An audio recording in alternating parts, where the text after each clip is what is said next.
তো তোমরা আগের ভিডিওতেই দেখেছিলে আমি নার্সারি থেকে অনেকগুলো গাছ নিয়ে চলে এসেছিলাম, কিন্তু গাছগুলো লাগানো হয়নি। তার কারণ আমি গাছগুলো নিয়ে আসতে আসতে 1:30 থেকে 2টো বেজে গেছিলো। আর যেই মামা বাড়িতে কাজ করছিল তো তার টাইম হয়ে গেছিলো বলে সে চলে গেছিলো। তো এই ভিডিওটা হচ্ছে তার পরের দিনের ভিডিও।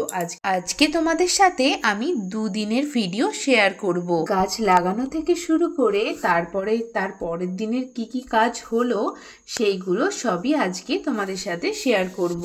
আর আগের দিনের ভিডিওতে এই ক্লিপগুলো দিতে কিন্তু ভুলেই গেছি, কারণ এই ভিডিও ক্লিপগুলো মানে আমি বুঝতেই পারিনি যে দেওয়া হয়নি। আর এখানে দেখো প্রচুর পরিমাণে লেবুর গাছ ছিল, যেখান থেকে আমি একটা লেবুর গাছ নিয়েছি। আমি 2 লেবুর গাছ নিয়েছিলাম।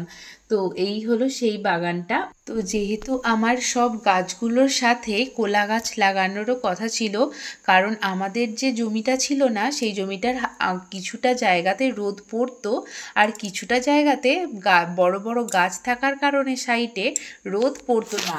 আর যেই মামা কাজ করছিল সেই বলেছিল যে যেখানে রোদ মানে থাকে না আওতা জায়গা, সেখানে লেবুর গাছ বা কলা গাছ ভালো হয়। তো সেই জন্য মামাকেই বলেছিলাম যে আমাদের অন্যান্য জায়গাগুলোতে যেহেতু অনেকগুলো কলার গাছ আছে, তো সেখান থেকেই ছোট ছোট কলার গাছগুলো তুলে এনে যেন লাগিয়ে দেয়। তো সেই অনুযায়ী মামা আজকে কাজে এসেছে সকাল 7টা থেকে। এসে আগে সে সমস্ত কলা গাছগুলো কেটে সাইজ মতো রেখে দিয়েছিল। তারপর আমি বাড়ি থেকে 9টা নাগাদ সমস্ত চারা গাছগুলো যে আমি নিয়ে এসেছিলাম সেগুলো জমিতে নিয়ে চলে গেছিলাম। আর মামা সব গাছগুলোর গোড়াতে লাগানোর আগে সার দেবে বলে সেই সারগুলো সব একসঙ্গে মেশাচ্ছিল। আর আমি আগের দিন রাত্রেই সমস্ত সারগুলো নিয়ে রেখেছিলাম। তো মামা কাজ করছে এইদিকে। আর আমি জানো আজকে সকালে আবার একবার গেছিলাম নার্সারিতে, তো সেই সময়ের ভিডিওটা করা হয়নি। তো আমি তো একটা কলার গাছ সেদিনই নিয়ে এসেছিলাম, বাকি কলার গাছগুলো কিন্তু আমি আজ গিয়ে নিয়ে এসেছি। আজ চলে গেছিলাম সকাল সকাল, মানে 7টার সময় আমি চলে গেছিলাম আনতে। তো আমার গাছ মানে আমার আজকে সাইকেলটা পুরো কলা গাছেই ভর্তি ছিল। তার কারণ আমি একটা গাছ নিয়ে এসেছিলাম কাঁচকলার গাছ, যেটা হচ্ছে অনেকটা বড়, মানে কি বলবো, একটা বড় গাছই ধরো মানে মিডিয়াম সাইজের গাছটা ছিল। তো সেই গাছটাকে আমি নিয়ে এসেছি। আর তার সাথে 2টো সিঙ্গাপুরি কলার গাছও নিয়ে এসেছিলাম, সেগুলো ছোট ছোট ছিল। তো মামা আমাকে বলেই দিয়েছে যে আজকে কিন্তু মানে যতটা তার টাইম, সেই টাইমের মধ্যে যতগুলো গাছ লাগানো হবে, বাকি কাজটা আবার কালকে করবে।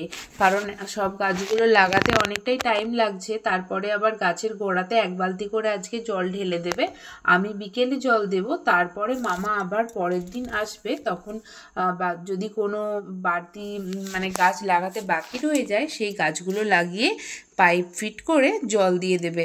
আর জানো তো আমি এই সময় গাছ লাগাচ্ছি বলে আমাদের এখানকার কিন্তু অনেকেই আমাকে বলেছিল যে এই সময় কিন্তু গাছ লাগাতে নেই, একটু বর্ষার সময় করে গাছ লাগালে গাছগুলো হয়, আর এখনের গাছগুলো কিন্তু মরে যেতে পারে। আমি বললাম যে না, আর জল আমি তো প্রত্যেক দিনই ঢালবো। তো যেহেতু আমি অনেক কটা গাছ লাগাচ্ছি, তো সবাই আমাকে এটাই বলছিল যে প্রত্যেক দিন তুমি কত করে জল ঢালবে, এতগুলো গাছ যেহেতু। তো দেখা যাক, তুমি হয়তো পারবে না, আর গাছগুলো মরেই যাবে। এত টাকা দিয়ে গাছগুলো কিনে আনলে তখন কোনো আর কাজেই লাগবে না। তো আমার একটু মনটা খারাপও লাগছিল। ভয় খুব একটা পাইনি, কারণ জল মানে কি বলবো, শখের জিনিস যদি হয়, সেই শখের জিনিস মানে কি বলবো ভালো রাখতে সবাই আপ্রাণ চেষ্টা করে। তো আমার যেমন ছাদ বাগানটা প্রচুরই পছন্দের, সেরকম এই জিনিসটাও কিন্তু আমি নিজের পছন্দের জন্যই আমি করেছি। নাহলে এই জমিটা প্রচুর অপরিষ্কার হয়েছিল। তো আমি যখন হচ্ছে পেখমের পাপা এইবারে চেন্নাই যাওয়ার আগে 6টা গাছ লাগিয়ে দিয়ে গেছিলো, যেমন লিচু গাছ, মৌসুমি গাছ, বাকি আরও অনেকগুলো গাছ, মানে মোট 6টা গাছ লাগিয়ে দিয়ে গেছিলো। সেগুলোতে না আমি প্রত্যেক দিন জল ঢালতাম। কিন্তু ও মানে জমিটাতে এতটাই বন হয়ে গেছিল যে আমি মানে এমনিতেই মানে সব কিছু ভালোবাসলেও না আমি জোঁক জিনিসটাকে খুব ভয় করি। আর আমাদের এই জমিটায় এত বন হয়ে গেছিল যে প্রচুর জোঁকের উৎপাত ছিল। তো আমি যখনই জল ঢালতে আসতাম না, মানে আমি তাড়াতাড়ি করে চলে যেতাম গাছে জল ঢেলে দিয়ে আবার চলে আসতাম, কিন্তু জোঁকটা তো আমার ভয়। কিন্তু আর একটা যেটা বড় ভয় ছিল, ওই বনের ভেতরে যদি অন্য কিছু থাকতো আমি কি দেখতে পেতাম সেটা? তো সেটা তো আরও বেশি বিপদ হয়ে যেত না? তো সেই জন্য পেখমের পাপা আমাকে মাঝখানে বলে দিয়েছিল যে তোমাকে জল ঢালতে যেতে হবে না, ও গাছ যদি বাঁচার হয় বাঁচবে, না হলে এখন জল ঢালতে যেও না। তো আমি তাও মাঝে মাঝে মানে দুদিন ছাড়া ছাড়া একটু যেতাম, যে না হলে গাছগুলো এতদিন জল ঢাললাম, এখন যদি গাছে জল না পড়ে গাছগুলো যদি মরে যায়, তাহলে আমি এতদিন যে জল ঢাললাম তার আর কি মানে দাঁড়ায়। তো ভয়ও লাগতো মনে, যে সত্যিই তো জোঁকটা আমি দেখতে পাচ্ছি, আর মানে এতটাই বন হয়ে গেছিলো ভেতরে যদি অন্য কিছু থাকে আর আমি যদি দেখতে না পেয়ে পা তুলে দিই তখন কি হবে। তো সেই ভেবে যেতাম, মানে যেতে একটু ভয় ভয়ও লাগতো। তো সেই জন্যে আমার ইচ্ছে ছিল যে এই জমিটা আমি পরিষ্কার করব। আর একবার পরিষ্কার হয়ে যাওয়ার পর যখন গাছ লাগানো হয়ে যাবে তখন তো এমনিতেই আমরা যাওয়া আসা করলে পরিষ্কার থাকবেই জমি।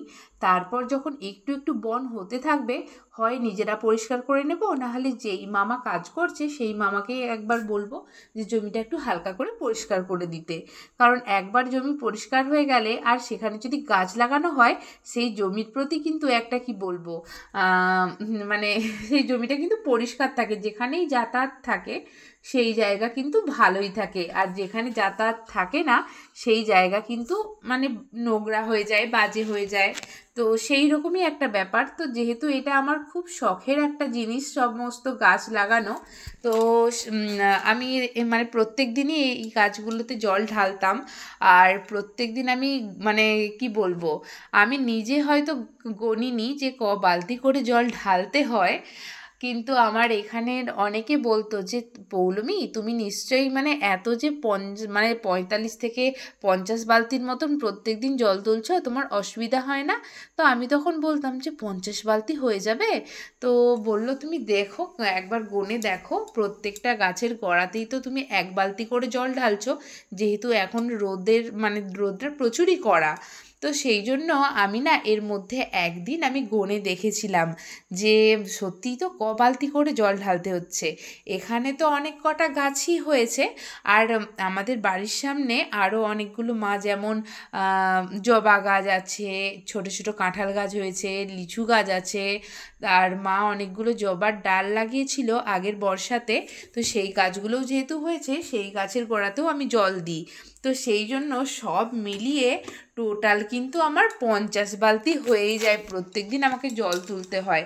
তো আপাতত তো আমার এখন অসুবিধা হচ্ছে না, কিন্তু মানে সত্যি ভাবলেও একটা লাগে যে 50 বালতি করে জল তুলছি, যখন আমার খুব কষ্ট হবে তখন আমি কি করব, যেহেতু এখন পেখমের পাপা আসবে না, আর পাইপ আর এক্সট্রা টুলু পাম্পও নেই যে পাইপ ফিট করে আমি জল দিয়ে দেব পুকুর থেকে। তো সেরকম কোনো চান্স নেই, আমাকে পুকুর থেকে জল তুলেই যেহেতু ঢালতে হবে, তো সেই জন্য মনকে শক্ত করে নিয়েছি যে আমাকে প্রত্যেক দিন জল ঢালতে হবে। তো মামা তো গাছ লাগানোর পর 1 বালতি করে জল ঢেলে দিয়েছিল, আর মানে 1 বালতি নয়, প্রত্যেকটা গাছে না ঢাললেও যেই গাছগুলো সঙ্গে সঙ্গে লাগালো সেই গাছগুলোতে আধা বালতি করে জল ঢেলে দিয়েছিল। তো তারপর আমি বিকেলবেলায় সব কলা গাছগুলোতে, বাকি যে গাছগুলো আছে সব গাছগুলোতে জল দিয়ে দিচ্ছিলাম 1 বালতি করে। তো আজকে বিকেলবেলায় আমি সমস্ত গাছের গোড়াতে 1 বালতি করেই জল দিয়ে দেব।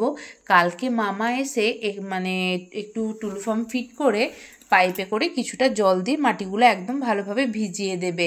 তার কারণ একদিন মানে ভালোভাবে জল খেয়ে গেলে তারপরে যখন আমি 1 বালতি করে জল দিতে থাকবো তাহলে ভালোভাবে জলটা পাবে।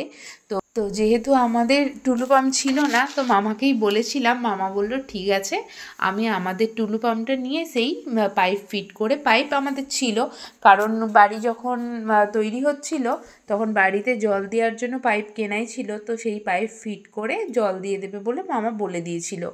তো আজকে প্রত্যেকটা গাছে আমি যখন জল দিচ্ছিলাম, আমার পিয়া ননদিনী, বাকি আরও যে ননদিনীরা সবাই আছে, তো আমাদের এখানে একটা প্রোগ্রাম হচ্ছিল, তো সেই প্রোগ্রামে সবাই এসেছিল বাড়িতে। তো সেই জন্য পিয়া ননদিনীকে বললাম যে তুমি যখন আজ আছো বাড়িতে, তাহলে চলো আমার আজকে একটু ভিডিওটা করে দাও। তার কারণ এর আগে যতবার আমি জল ঢেলেছি, যা করেছি, ভিডিও তো করে দেওয়ার কেউ নেই, কারণ আমি একা মানুষ। আর মা বাচ্চাদেরকে একটু ধরে রাখলে আমি তখন এই গাছে জল দেওয়াগুলো বিকেলে করতে পারি। তো সেই জন্য ভিডিও তো কেউ করে দেওয়ার নেই। আর যেহেতু এটা অনেক দিনের পুরনো ভিডিও, আপলোডও করিনি তখনও পর্যন্ত, তো সেই জন্য আমি যখন আপলোড করব তার সঙ্গে এই ক্লিপটা জয়েন করে দিতে যেতে পারি। তো সেই জন্য পিয়া ননদিনীকে বলেছিলাম, তো ওই আমার ভিডিওটা করে দিচ্ছিল যখন আমি গাছে জল ঢালছিলাম।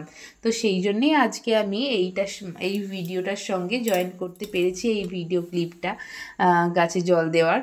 তো যখন গাছে জল দিই না, তখন একটা জিনিস কি মনে হয় জানো, যে মানে আমাদের জমিটা থেকে পুকুরটাকে তো অনেকটা আমাদের যেতে হচ্ছে। তো সেখান থেকে যখন আমি জলটা নিয়ে এসে ঢালছি, আবার যখন যাচ্ছি, তখন আমার একটাই কথা মনে হচ্ছে যে সামনে যদি ঘাটটা হতো তাহলে ভালো হতো, মানে টপ টপ করে জল তুলে নিয়ে ঢেলে দিতাম। মানে যাওয়া আসাতেই অনেকটা সময় চলে যাচ্ছে, অতটা যেতে হচ্ছে, জল তুলতে হচ্ছে, আবার আসতে হচ্ছে, আবার যেতে হচ্ছে। তো এই করে করে ওখানে টাইমটা অনেকটা চলে যায়। তো সেই জন্য আমার আধ ঘন্টার বেশি লেগে যায় সব গাছগুলোতে জল দেওয়া কমপ্লিট করতে। কারণ এইখানে সব গাছগুলোতে জল দেওয়ার পর তারপরে আবার আমাদের বাড়ির সামনে যেই গাছগুলো আছে সেই গাছগুলোতে জল দিই, তারপরে আবার ছাদের গাছগুলোতে সমস্ত জল দিতে হয়। তারপর আমি বাবুকে একটু ধরি, তখন মা একটু মায়ের যেই কাজগুলো থাকে সেই কাজগুলো করে। তো এই সময়টাতে আমি যখন কাজ করি তখন মা কিন্তু টোটালি প্রমাণকে ধরে রাখে। আর পেখমের যেহেতু এখন বিকেলে পড়া থাকে, তো সেই জন্য ওকে নিয়ে এখন আর কোনো সমস্যা হয় না। আর এটা ছিল তার পরের দিনের ভিডিও। আর এই ভিডিওটার মধ্যেই না একটু মানে আগুপিছু হয়ে গেছে আর কি এডিট করার সময়। তো যেটা আগে হওয়ার কথা ছিল সেটা আমি একসঙ্গে মানে পরে করে দিয়েছি, তো তোমরা কিছু মনে করো না। আর আজ মামা সমস্ত গাছগুলোতে জল দেওয়ার পর, যেহেতু আমি এটা পুরনো ভিডিও আপলোড করছি, তো সেই জন্যই তোমাদেরকে বলছি যে যেদিন মামা জলগুলো সব দিয়ে দিয়েছিল গাছের পাইপে করে, আমি ভেবেছিলাম যে আজকে বিকেলে হয়তো আমার একটু রেস্ট হবে, কারণ মামা যখন জল দিচ্ছিল সেটা ছিল দুপুর টাইম। কিন্তু সেগুড়ে বালি, আমি বিকেলে যখন জমিতে যাই সমস্ত গাছের গোড়াগুলো পুরো শুকনো খটখটে হয়ে গেছিলো। তো সেই জন্য আমার ওই দিনকেও রেস্ট হয়নি, আমাকে ওই দিনকেও বিকেলে প্রত্যেকটা গাছে জল দিতে হয়েছে। তো মানে এখন যেহেতু রোদটা কতটা মানে কড়া হয় তোমরা তো সেটা জানোই। তো বেশ ভালো ছিল যখন শীতকালের হালকা হালকা রোদটা বেরোচ্ছিল, কিন্তু এখন যত মানে গরম পড়বে করছে, তো রোদের তাপ কিন্তু প্রচুর বেড়ে গেছে, মানে প্রচুর কড়া রোদ। তো সেই জন্য আর গাছের গোড়ায় জল মানে বেশি থাকছে না, মাটি শুষে নিচ্ছে সব জলটা। তো সেই জন্য প্রত্যেক দিনই আমাকে বিকেলবেলা জল ঢালতে হবেই, একদিনও আমি রেস্ট করতে পারবো না। তো আমার মিনিমাম যতগুলো গাছ লাগানোর ছিল সমস্ত গাছ তো লাগানো কমপ্লিট হয়েই গেছে। আর এখন আমি মানে পুরো মনকে বুঝিয়ে দিয়েছি যে এখন আর কোনো গাছের মানে কোনো কথা উঠবেই না।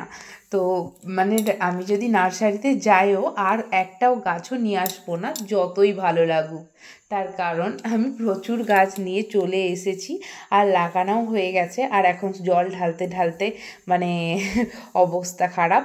তো এখন আর কোনো গাছ আনবো না, তবে আরও একটা জমি আছে সেখানে বড় গাছ লাগানো হবে, তো সেই জমিটা মানে পরিষ্কার হবে, কিন্তু আপাতত এখন আর মানে কোনো কাজ করাবো না। তো এইখানে সমস্ত কলমের গাছগুলো লাগালাম, তার কারণ এই জমিটার ওপর দিয়ে মেন যেটা হাই পাওয়ারের মানে তার সেই তারটা গেছে, তো সেই জন্য এখানে ছোট ছোট গাছগুলোই লাগিয়েছি, কারণ বড় লম্বা গাছ হয়ে গেলে তখন কিন্তু প্রবলেম হবে, আর অফিস থেকে লোক এসে কেটে দেয়, তো সেই জন্য এখানে ছোট ছোট গাছগুলোই লাগিয়েছি। আর সেই জমিটাতে বড় গাছ লাগানোর ইচ্ছে আছে, তবে আপাতত এখন কোনো গাছের চিন্তা আমি মাথাতেও আনবো না। আর বাকি যেই ফুলের গাছগুলো আমি নিয়ে এসেছিলাম সেই ভিডিওটাও এখনও আপলোড করা হয়নি, তো সেই ভিডিওটা আমি আপলোড করব খুব শিগগিরই। তো আজকের ভিডিওটা এখানেই শেষ করছি, আবার আসছি নতুন কোনো ভিডিও নিয়ে। তো ততক্ষণ সবাই খুব ভালো থেকো, আনন্দে থেকো। আজকের মতো সবাইকে টাটা।